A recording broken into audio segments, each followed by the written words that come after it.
कुछ प्रेम कहानियां स्याही से लिखी जाती हैं और कुछ पहाड़ों में तराशी जाती हैं। यह कथा है फरहाद की, उस शिल्पकार की जिसने प्रेम के लिए पत्थर तोड़ दिए, और श्री की, उस राजकुमारी की जिसकी सुंदरता ने राज्यों को हिला दिया और दिलों को तोड़ दिया। प्राचीन फारस की धरती पर, जहां पहाड़ अनंत प्रहरी की तरह खड़े थे और नदियां घाटियों में फुसफुसाती थीं, वहां रहती थी श्री, अर्मेनिया के राजा की पुत्री। उसकी सुंदरता की कहानियां दूर दूर तक मशहूर थीं, लेकिन उससे भी अधिक प्रसिद्ध था उसका कोमल हृदय। वह अपने लोगों के बीच चलती, उनके दुहक सुनती और न्याय व करुणा के साथ शासन करती। कहा जाता था कि उसकी हंसी पत्थरों को भी नरम कर देती थी और उसकी एक नजर तूफानों को शांत कर देती थी। दूर फारस के राज दरबार में राजा खुसरो ने श्री की कथाएं सुनी। उसके हृदय में लालसा जाग उठी। उसने ठान लिया श्री को अपनी रानी बनाएगा। लेकिन श्री इतनी सरल नहीं थी। वह सत्ता नहीं, समर्पण चाहती थी। उसने खुसरो की परीक्षा लेने के लिए एक शर्त रखी। पहाड़ों को चीरकर दूध की एक नदी बनाओ ताकि मेरे लोग पोषित हो सकें। यह कार्य असंभव सा था, एक सपना मात्र। उन्हीं पहाड़ों की छाया में रहता था फरहाद, एक साधारण शिल्पकार। उसके हाथ अद्भुत रचनाएं गढ़ते थे, लेकिन उसका दिल अत्यंत कोमल था, सपनों से भरा हुआ। जब उसकी नजर श्री पर पड़ी तो उसकी आत्मा जल उठी। उसकी मुस्कान उसके लिए सूर्योदय बन गई और उसकी उपस्थिति उसका भाग्य। खुसरो स्वयं परिश्रम नहीं करना चाहता था। उसने यह असंभव कार्य फरहाद को सौंप दिया। लेकिन फरहाद के लिए यह आदेश नहीं था, यह आह्वान था। श्री के लिए पत्थर तराशना अपने हृदय को पत्थर में ढालने जैसा था। दिन रात जलते सूरज और जमा देने वाली ठंड में फरहाद पहाड़ पर प्रहार करता रहा। हर वार एक धड़कन था, हर टूटा पत्थर एक प्रार्थना। कहा जाता है कि वह काम करते हुए गाता था विरह के गीत, जो घाटियों में गूंजते और उसकी भक्ति को श्री तक पहुंचा देते। धीरे धीरे असंभव संभव होने लगा।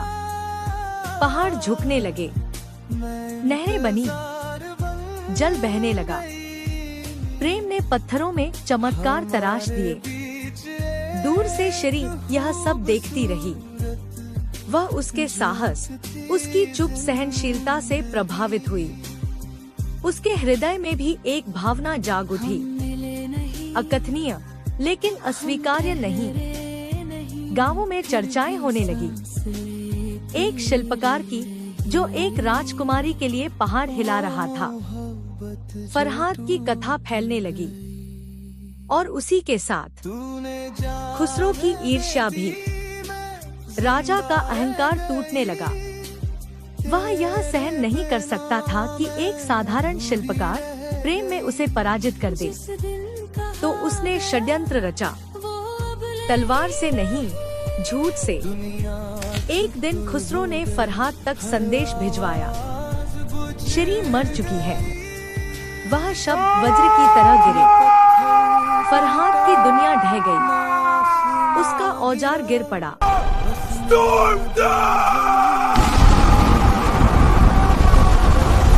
उसकी आत्मा अंधकार में डूब गई। निराशा में वह उसी पहाड़ पर चढ़ा जिसे उसने प्रेम से तराशा था। हर कदम विदाई था, हर सांस अंतिम। शिखर पर पहुंचकर आकाश की ओर एक अंतिम पुकार के साथ उसने स्वयं को खाई में झोंक दिया। उसका शरीर गिर गया, लेकिन उसका प्रेम अमर हो गया। पहाड़ उसकी चुप्पी को संभाल कर रखे रहे। नदी ने उसके आंसू सहे, हवा ने उसका नाम आगे बढ़ाया। जब श्री को इस छल का सत्य पता चला तो उसका हृदय टूट गया।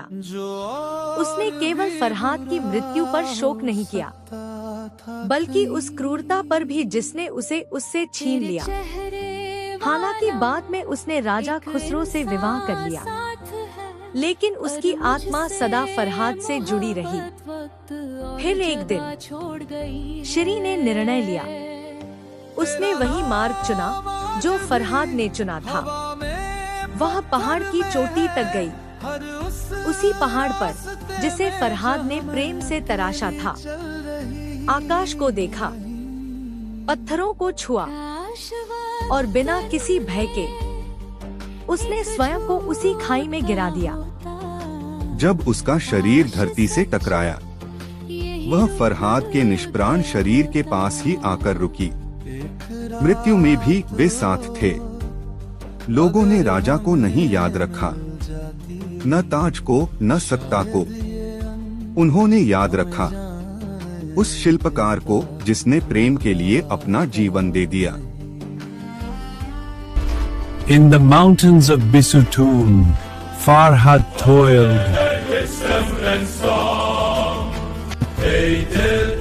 और उस राजकुमारी को जिसने प्रेम के बिना जीवन को अस्वीकार कर दिया।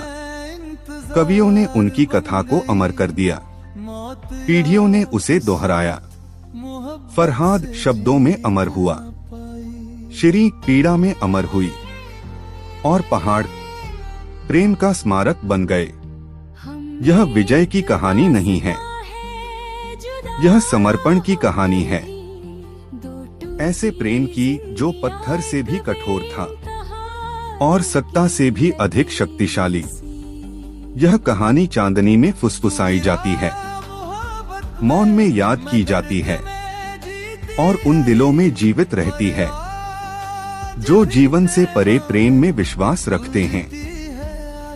और इस प्रकार यह कथा समाप्त होती है, राजा और शिल्पकार के रूप में नहीं, बल्कि अनंत प्रेमियों के रूप में, श्री और फरहाद। अगर आपको ऐसी भावनात्मक प्रेम कहानियों पर वीडियो पसंद हैं, तो सोहनी और महिवाल की कहानी जरूर देखें। और ऐसी ही और कहानियों के लिए चैनल को सब्सक्राइब करना न भूलें।